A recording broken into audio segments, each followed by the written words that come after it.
요즘 예전보다 화가 많아졌다고 느끼십니까? 솔직하게 떠올려 보십시오. 며칠 전 혹은 오늘 아침에도 사소한 일에 화가 치밀어 오른 적이 있지 않습니까? 마트에서 계산을 기다리는데 앞사람이 카드를 느리게 꺼냅니다. 그것만으로 목 안쪽이 뜨거워집니다. 텔레비전에서 젊은 사람이 건방진 말투로 이야기합니다. 채널을 돌려도 기분이 풀리지 않습니다. 자녀에게 전화를 합니다. 바쁘다며 금방 끊습니다. 수화기를 내려놓는 순간 서운함보다 먼저 화가 올라옵니다. 배우자가 같은 말을 반복합니다. 예전에는 그냥 넘겼습니다. 지금은 참을 수가 없습니다. 병원에 갑니다. 의사가 설명을 대충 합니다. 내가 이 나이까지 살아온 사람인데 그 생각이 머리를 스치는 순간 이미 얼굴이 굳어져 있습니다. 이런 순간들 하나하나는 별것 아닌 일입니다. 남에게 말하면 그걸 가지고 왜 화를 내느냐고 할 것입니다. 그래서 더 답답합니다. 화가 나는 것도 괴롭고 화가 나는 자신이 이해가 되지 않는 것도 괴롭습니다. 나는 원래 이렇게 화를 잘 내는 사람이 아니었는데 예전에는 이 정도로 짜증을 내지 않았는데 왜 요즘 이렇게 감정 조절이 안 되는 걸까? 이런 생각 해보신 적 있으십니까? 있으시다면 오늘 이 이야기를 끝까지 들어보시기 바랍니다. 오늘은 이 분노의 정체에 대해 이야기하겠습니다. 단순한 성격의 문제가 아닙니다. 노화의 부작용도 아닙니다. 당신이 느끼는 그 분노에는 당신도 몰랐던 깊은 이유가 있습니다. 당신의 젊은 시절을 떠올려 보십시오. 직장 생활을 하면서 부당한 일을 당한 적이 있었을 것입니다. 상사가 이유 없이 화를 냈을 때, 동료가 당신의 공을 가로챘을 때, 야근을 해도 인정받지 못했을 때, 화가 났습니까? 당연히 났을 것입니다. 하지만 어떻게 했습니까? 참았습니다. 직장에서 화를 내면 안 된다. 참는 것이 어른이다. 가족을 먹여 살려야 하니까. 이런 생각들이 당신의 분노를 눌러놓았습니다. 가정에서도 마찬가지였습니다. 아이들이 말을 듣지 않아 화가 났지만 좋은 부모는 화를 내지 않는다고 생각했습니다. 배우자와 의견이 충돌했지만 싸우면 가정이 흔들린다고 생각했습니다. 친척 모임에서 불쾌한 말을 들었지만 나이가 있으니 참아야 한다고 생각했습니다. 참고 또 참았습니다. 수십 년 동안 당신은 그것을 인내라고 불렀습니다. 사회도 그것을 성숙함이라고 불렀습니다. 하지만 쇼펜하우어는 다르게 봅니다. 억누른 감정은 사라지지 않는다. 다만 가라앉을 뿐이다. 그리고 가라앉은 감정은 언젠가 반드시 올라온다. 물속에 공을 누르는 것을 상상해 보십시오. 손으로 꾹 누르면 공은 물속에 잠깁니다. 하지만 공은 사라진 것이 아닙니다. 손을 놓는 순간 공은 수면 위로 튀어오릅니다. 당신이 수십 년간 참아온 분노가 바로 그 공입니다. 젊을 때는 누르고 있을 힘이 있었습니다. 바쁜 일상이 그 힘이 되어 주었습니다. 사회적 역할이 그 힘이 되어 주었습니다. 아직 해야 할 일이 있다는 목적의식이 그 힘이 되어 주었습니다. 하지만 지금은 어떻습니까? 은퇴를 했습니다. 아이들이 독립했습니다. 사회적 역할이 줄어들었습니다. 공을 누르고 있던 손의 힘이 빠진 것입니다. 그러니 당연히 공이 올라옵니다. 수십 년간 참아왔던 분노, 억눌러왔던 서운함, 무시당했다고 느꼈던 순간들의 감정, 이것들이 지금 하나둘 수면 위로 떠오르고 있는 것입니다. 그래서 사소한 일에도 화가 나는 것입니다. 마트에서 앞사람이 느린 것에 화가 나는 것이 아닙니다. 30년 전 직장에서 무시당했던 분노가 그 순간을 빌려 올라오는 것입니다. 자녀가 전화를 짧게 끊는 것에 화가 나는 것이 아닙니다. 수십 년간 가족을 위해 희생했는데 아무도 알아주지 않았다는 서러움이 그 순간을 빌려 터지는 것입니다. 지금 당신이 느끼는 분노는 오늘의 일로 인한 분노가 아닙니다. 평생에 걸쳐 쌓인 분노가 이제야 비로소 모습을 드러내는 것입니다. 그러니 자신을 탓하지 마십시오. 왜 나는 이렇게 못 참게 됐을까? 이렇게 자책하지 마십시오. 당신은 충분히 참았습니다. 너무 오래, 너무 많이 참았습니다. 지금 올라오는 분노는 당신이 나약해져서가 아니라 더 이상 참을 이유가 사라졌기 때문에 올라오는 것입니다. 그런데 여기에 한 가지가 더해집니다. 나이가 들면서 분노를 다루는 것 자체가 어려워집니다.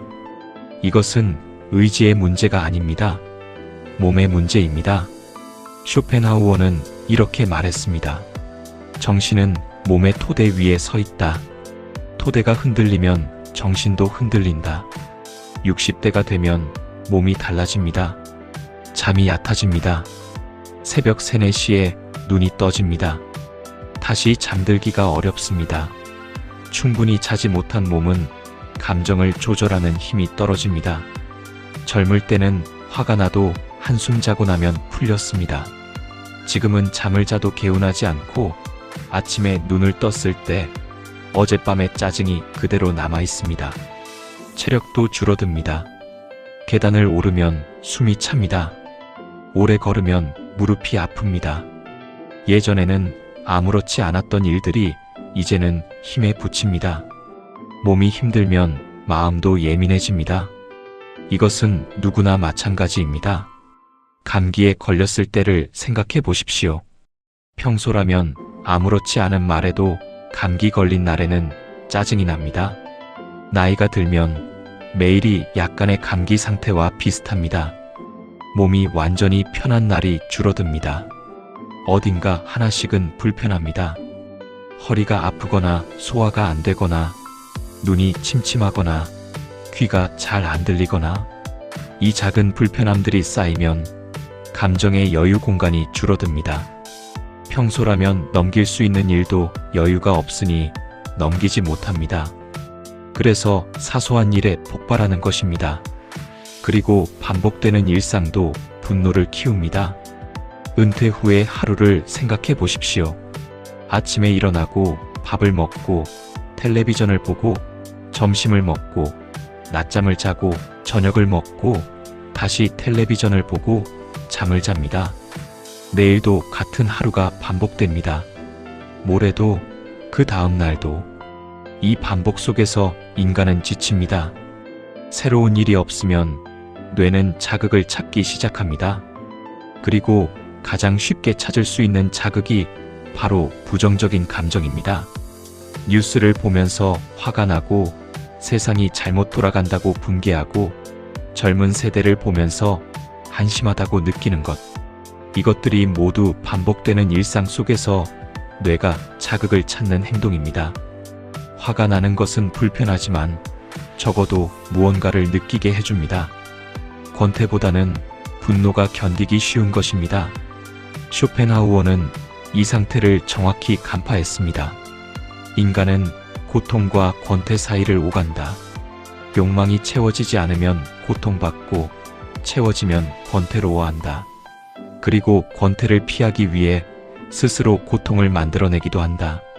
당신이 뉴스를 보며 분노하는 것, 세상에 대해 화를 내는 것, 젊은 세대를 비판하는 것, 이것은 정의감에서 나오는 것일 수도 있지만 동시에 권태를 피하기 위한 무의식적인 행동일 수도 있습니다. 분노는 적어도 에너지를 줍니다.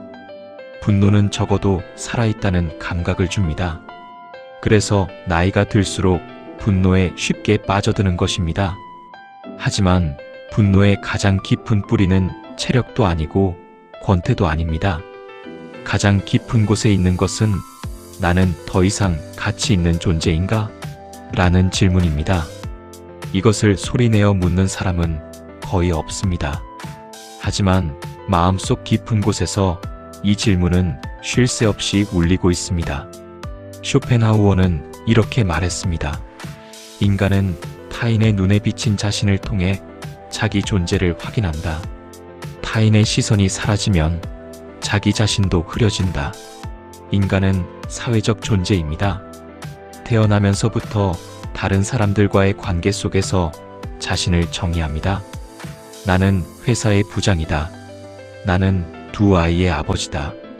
나는 이 동네에서 존경받는 사람이다. 나는 가족의 기둥이다. 이런 정체성이 수십 년간 당신을 지탱해왔습니다.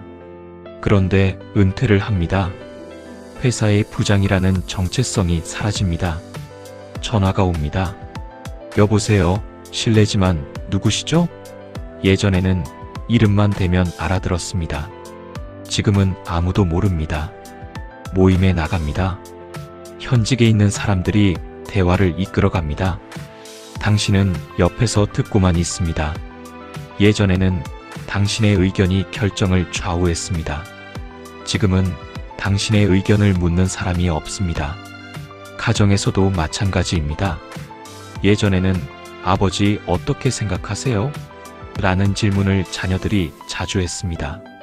지금은 자녀들이 알아서 결정합니다. 심지어 당신이 의견을 말하면 아버지는 잘 모르시니까라는 반응이 돌아옵니다.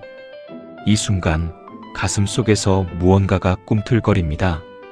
그것이 분노입니다. 하지만 이 분노의 진짜 정체는 나를 무시했다는 것이 아닙니다. 나는 더 이상 필요하지 않은 존재인가? 이 두려움입니다. 인간에게 가장 견디기 어려운 것은 고통이 아닙니다. 무의미함입니다. 고통은 적어도 살아있다는 증거입니다. 하지만 자신이 아무 의미도 없는 존재라는 느낌은 고통보다 더 깊은 절망을 가져옵니다. 쇼펜하우어는 이렇게 말했습니다. 모든 고통은 기대에서 온다. 기대하지 않으면 실망하지 않는다. 당신은 가족에게 기대하고 있습니다. 내가 이만큼 해왔으니 이 정도는 돌려받아야 하지 않겠는가? 이 생각이 마음 깊은 곳에 있습니다. 수십 년간 가족을 위해 일했습니다. 아이들을 키웠습니다.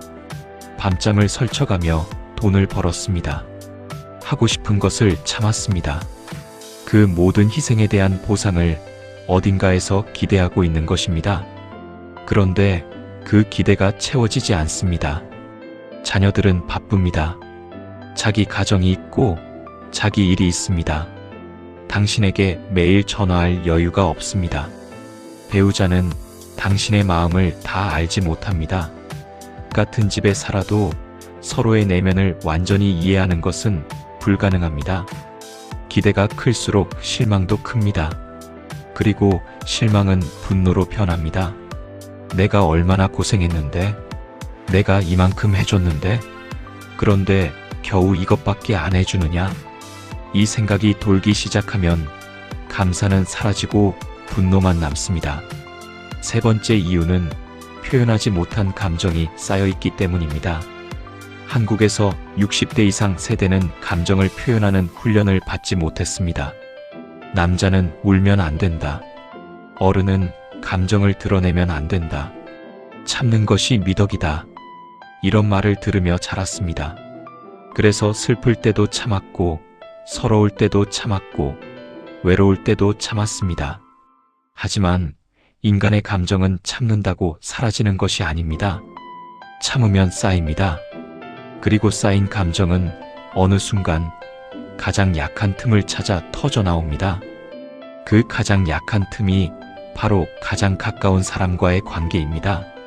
배우자에게 이유 없이 짜증을 내는 것, 자녀에게 사소한 일로 소리를 지르는 것, 며느리의 행동 하나하나가 마음에 안 드는 것, 이 모든 것의 뿌리에는 수십 년간 표현하지 못한 감정이 있습니다. 당신은 아마 이런 경험이 있으실 것입니다. 화를 내고 나면 후회합니다. 내가 왜 그랬을까? 별것 아닌 일인데 또 화를 냈구나. 하지만 다음에 비슷한 상황이 오면 또 화가 납니다. 후회에도 반복됩니다. 왜 그럴까요? 화의 원인을 잘못 짚고 있기 때문입니다. 배우자의 말이 문제가 아닙니다. 자녀의 태도가 문제가 아닙니다. 당신 안에 쌓여있는 해소되지 못한 감정이 문제입니다. 그 감정을 알아차리지 않는 한 분노는 계속 반복될 수밖에 없습니다. 이쯤 되면 이런 생각이 드실 것입니다. 알았으니까 그러면 화를 참으면 되는 거 아닌가? 아닙니다. 참으면 더 나빠집니다. 이것이 많은 분들이 빠지는 함정입니다. 화가 나면 참습니다. 참으면 잠시 괜찮아집니다. 하지만 참은 감정이 사라진 것은 아닙니다. 다시 쌓입니다. 더 단단하게 쌓입니다. 그리고 더 크게 터집니다. 마치 압력솥과 같습니다. 증기를 조금씩 빼주면 안전합니다. 하지만 증기를 꽉 막아두면 언젠가 뚜껑이 날아갑니다. 쇼펜하우어는 감정을 억누르는 것에 대해 매우 분명한 입장을 가지고 있었습니다. 감정을 부정하는 것은 자기 자신을 부정하는 것이다. 화가 나는 것이 나쁜 것이 아닙니다. 화가 나는 것은 자연스러운 것입니다. 문제는 화가 나는 것이 아니라 화가 나는 자신을 받아들이지 못하는 것입니다. 많은 분들이 이렇게 생각합니다. 이 나이에 화를 내면 안 된다. 어른답지 못하다. 점잖아야 한다. 이런 생각이 분노를 더욱 악화시킵니다. 화가 나는데 화가 나면 안 되라고 자신을 억누르면 화에 대한 화, 즉 이중 분노가 생깁니다. 화가 나서 괴롭고 화가 나는 자신이 한심해서 또 괴롭습니다. 이 이중 구조가 분노를 더 키웁니다. 그래서 쇼펜하우어는 말합니다. 분노를 없애려 하지 마라. 분노를 이해하라. 화가 났을 때 먼저 해야 할 것은 참는 것이 아닙니다. 지금 내가 화가 나 있구나. 이것을 인정하는 것입니다. 그리고 한 발짝 물러서서 물어보는 것입니다. 이 화는 정말 이 상황 때문인가? 아니면 다른 곳에서 온 것인가? 배우자의 말 때문에 화가 났다면 진짜로 그 말이 문제인지 생각해 보십시오. 아마 대부분은 그 말 자체가 문제가 아닐 것입니다. 그 말이 건드린 당신 안에 무언가 오래된 상처, 인정받지 못했다는 느낌, 존재의 가치에 대한 불안, 이런 것들이 진짜 원인일 것입니다. 이것을 알아차리는 순간 분노는 조금 그 힘을 잃기 시작합니다. 정체를 모를 때 가장 무서운 법입니다. 아, 이 화는 배우자에 대한 화가 아니라 나 자신에 대한 불안이었구나. 이렇게 이름을 붙일 수 있으면 분노는 더 이상 당신을 지배하지 못합니다. 그렇다면 이 분노와 어떻게 함께 살아갈 수 있을까요? 쇼펜하우어는 분노를 완전히 없앨 수 있다고 말하지 않았습니다. 그는 인간의 본성을 너무 잘 알았기 때문에 화를 내지 않는 인간이 될 수 있다는 비현실적인 이야기를 하지 않았습니다. 대신 그는 분노의 빈도를 줄이고 분노에 지배당하지 않는 법을 말했습니다. 첫째, 욕망을 줄이는 것입니다. 분노의 뿌리에는 욕망이 있습니다. 이 정도는 받아야 한다. 이만큼은 인정받아야 한다. 이 정도 대우는 받아야 한다. 이해야 한다가 욕망입니다. 그리고 이 욕망이 채워지지 않을 때 분노가 생깁니다. 쇼펜하우어는 말합니다. 욕망을 줄이면 고통이 줄어든다. 기대를 낮추면 실망이 줄어든다. 이것은 체념이 아닙니다. 나는 아무것도 원하지 않겠다는 것이 아닙니다. 내가 원하는 것이 세상에서 반드시 이루어져야 하는 것은 아니다. 이것을 받아들이는 것입니다. 자녀가 매일 전화하기를 원합니다. 하지만 자녀에게는 자녀의 삶이 있습니다. 배우자가 내 마음을 알아주기를 원합니다. 하지만 배우자도 불완전한 인간입니다. 세상이 나를 존중해 주기를 원합니다. 하지만 세상은 원래 무관심합니다. 이 현실을 받아들이면 분노가 일어날 자리가 줄어듭니다. 기대하지 않으면 실망하지 않고 실망하지 않으면 화가 나지 않습니다. 둘째, 타인의 시선에서 벗어나는 것입니다. 쇼펜하우어는 이렇게 말했습니다. 우리가 가진 것 중에서 가장 쓸모없는 것은 타인의 평가에 대한 집착이다. 당신은 얼마나 많은 시간을 남들이 나를 어떻게 보는지 신경 쓰며 살았습니까? 이 나이에 이러면 남들이 뭐라고 할까? 자식들이 나를 어떻게 생각할까? 동네 사람들이 나를 어떻게 볼까? 이런 생각이 당신을 묶어 놓았습니다.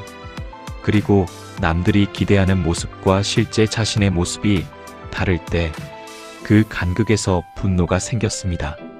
하지만 생각해 보십시오. 남들이 당신을 어떻게 생각하든 그것이 당신의 삶을 바꿉니까? 사실 대부분의 사람들은 당신을 그렇게 많이 생각하지 않습니다. 각자 자기 삶에 바쁘기 때문입니다. 그러니 타인의 시선에 자신을 맞추려는 노력을 이제는 놓아도 됩니다. 당신은 충분히 오래 남들의 기대에 맞춰 살았습니다. 이제는 당신 자신의 기준으로 살아도 됩니다.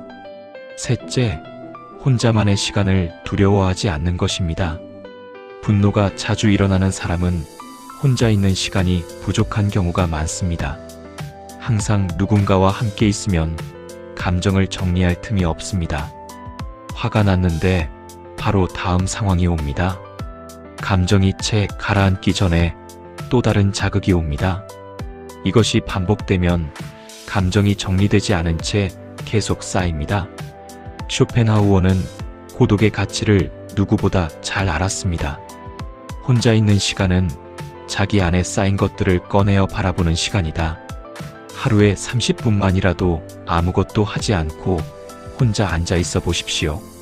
TV도 끄고 스마트폰도 내려놓고 아무 소리도 없는 공간에서 그냥 앉아 있어 보십시오. 처음에는 불편할 것입니다. 오만 가지 생각이 올라올 것입니다. 화났던 일, 서운했던 일, 후회되는 일. 하지만 그것들이 올라오게 두십시오. 흘러가게 두십시오. 물이 흐르면 자연스럽게 맑아지듯이 감정도 흘러가게 두면 자연스럽게 가라앉습니다. 문제는 감정을 막아두는 것입니다. 막아두면 고이고 고이면 썩습니다. 혼자만의 시간은 감정의 물길을 열어주는 시간입니다. 그리고 넷째, 이것이 가장 중요합니다. 평온함을 선택하는 것입니다. 쇼펜하우어는 말년에 이런 말을 남겼습니다. 행복은 쾌락에 있지 않다. 고통이 없는 상태에 있다. 그리고 고통이 없는 상태를 유지하는 것이 인간이 할 수 있는 가장 현명한 일이다. 화를 내는 것은 쉽습니다. 화를 내지 않는 것은 어렵습니다. 하지만 화를 내고 나면 항상 후회합니다. 몸도 마음도 지칩니다. 반면 화를 내지 않았을 때는 조용한 만족감이 남습니다. 오늘은 참았다가 아닙니다. 오늘은 화를 낼 필요가 없었다입니다. 화를 억지로 참는 것과 화를 낼 필요가 없다고 느끼는 것은 완전히 다릅니다. 전자는 고통이고 후자는 지혜입니다. 이 지혜는 하루아침에 생기지 않습니다. 매일 조금씩 자기 안의 분노를 바라보고 그 뿌리를 이해하고 이것은 나의 불안에서 온 것이구나라고 알아차리는 연습을 할 때 서서히 천천히 분노의 빈도가 줄어들기 시작합니다. 어느 날 문득 깨닫게 될 것입니다. 예전에는 이런 일에 화가 났는데 오늘은 괜찮네. 그 순간이 오면 당신은 이미 달라진 것입니다. 오늘 이야기를 마무리하겠습니다. 당신이 느끼는 분노는 이상한 감정이 아닙니다.